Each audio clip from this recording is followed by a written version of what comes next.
মাননীয় প্রধানমন্ত্রীকে ধন্যবাদ যে আমাদেরকে আজকে সময় দিয়েছেন। দীর্ঘ সময় আলোচনা করেছি আমরা ন্যাশনাল এডিটর্স কাউন্সিলের আমাদের নির্বাহী কমিটির সদস্যবৃন্দের সাথে আমরা খোলামেলা আলাপ করেছি। যে প্রধান আলোচনাই ছিল যে বাংলাদেশের সংবাদ মাধ্যমের স্বাধীনতা কিভাবে আরও উন্নত করা যায়, এবং আমি একটি কথা মাননীয় প্রধানমন্ত্রীকে বারে বারে বলেছি যে সাংবাদিকদের প্রশ্ন করার অধিকার যেন খর্ব করা না হয়, এবং যেটা আমরা হাসিনার ফ্যাসিস্ট আমলে দেখতে পেয়েছি যে প্রশ্ন করার অপরাধে কিভাবে মানুষের প্রতি জুলুম করা হয়েছে এবং চাটুকার বৃত্তি একেবারে সব সীমা লঙ্ঘন করে গেছিল। কাজেই আমরা বলেছি যে সাংবাদিকদের প্রশ্ন করার অধিকার থাকতে হবে, ক্ষমতাকে প্রশ্ন করবে তারা, রাষ্ট্রের ক্ষমতায় যারা থাকবেন তাদেরকে যেমন প্রশ্ন করবে তেমনি বিরোধী দলকেও প্রশ্ন করবে। আর একটি কথা আমরা বলেছি যে কোনো সাংবাদিকের তার দায়িত্ব পালনের জন্য সরাসরি যেন গ্রেফতার করা না হয়।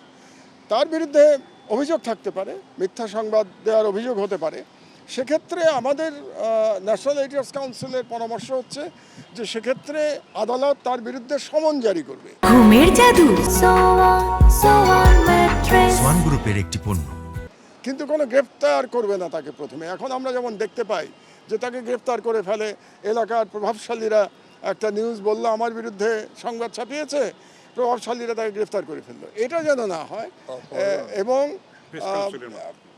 বলেছে যে সমন হবে, সমনের পরে তার যদি দোষ প্রমাণিত হয় তখন তার বিরুদ্ধে আইনগত যা অ্যাকশন নেওয়ার সেটা নেওয়া হবে। আর আরেকটি কথা আমরা বলেছি, প্রেস কাউন্সিলকে শক্তিশালী করার কথা বলেছি, যে প্রেস কাউন্সিল আরও শক্তিশালী করা প্রয়োজন, সেখানে সঠিক মানুষকে পাঠানো প্রয়োজন, সেখানে যেন মেরুদণ্ডহীন মানুষকে যেন পাঠানো না হয় আগের রেজিমের মতো। আর একটি দাবি তোলা হয়েছে আমাদের তরফ থেকে যে প্রেস ট্রাস্টটাকে পুনরুজ্জীবনের জন্যে, যার মাধ্যমে ফ্যাসিস্ট সরকার 4টা পত্রিকা বন্ধ করে দিয়েছিল, টাইমস, বাংলা ট্রাস্ট যেটা ছিল, এটাকে পুনরুজ্জীবন করতে আমরা বলেছি। তাতে করে দৈনিক বাংলা, বিচিত্রা এই পত্রিকাগুলো যদি আবার চালু করা যায় তাহলে অনেক মানুষের চাকরিরও, সাংবাদিকদের চাকরির সুযোগ হবে। তবে তার সাথে আমরা আরেকটি কথাও বলেছি যে যারা যদি কেউ কোনো ফৌজদারি অপরাধ করে কোনো সাংবাদিক, তাহলে তার বিরুদ্ধে সরকার অ্যাকশন নিতেই পারে, কারণ ফৌজদারি অপরাধ আর সাংবাদিকতা এক জিনিস না। কাজে ফৌজদারি অপরাধের ক্ষেত্রে অবশ্যই সরকার তার আইন অনুযায়ী ব্যবস্থা গ্রহণ করবে। তো আর মিডিয়া কমিশনটা খুব দ্রুত আমরা করবার জন্য অনুরোধ জানিয়েছি।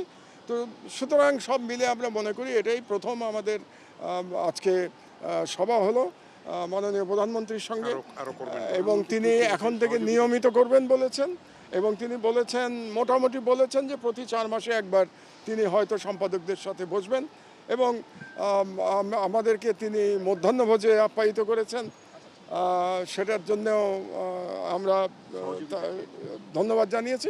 এবং তিনি সংবাদ মাধ্যমের সহযোগিতা চেয়েছেন। তিনি বলেছেন যে সমালোচনা করবেন ঠিক আছে, কিন্তু সরকারের ভালো কাজের প্রশংসা করলে আমরা উৎসাহিত বোধ করব। তো আমরা সেই আশ্বাস দিয়েছি যে আমাদের তরফ থেকে আমরা অবশ্যই সরকারের সাথে আমরা সহযোগিতা করব। সরকার 5 মাস পেরিয়ে গেছে, 6 মাসের পথে, এই যে সময়টুকু আপনাদের কাছে কি মনে হচ্ছে যে গণমাধ্যম কেমন আছে? আমরা এটা নিয়ে আলাপ করব না।